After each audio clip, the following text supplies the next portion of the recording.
Hello viewers, আজকে আমরা জানব অণু এবং পরমাণু এর মধ্যকার পার্থক্য। অণু এবং পরমাণু এর মধ্যকার পার্থক্য দেখো। প্রথমে আছে অণু। মৌলিক ও যৌগিক পদার্থের ক্ষুদ্রতম কণা, যার মধ্যে ওই পদার্থের সকল বৈশিষ্ট্য বিদ্যমান থাকে, তাই হচ্ছে অণু। এরপর আছে পরমাণু। মৌলিক পদার্থের ক্ষুদ্রতম কণাই হচ্ছে পরমাণু।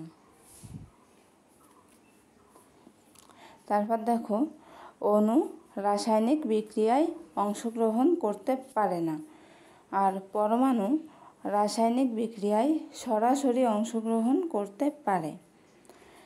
অণুতে মৌলিক ও যৌগিক পদার্থের ধর্ম বিদ্যমান থাকে, আর পরমাণুতে মৌলিক পদার্থের ধর্ম বিদ্যমান থাকে।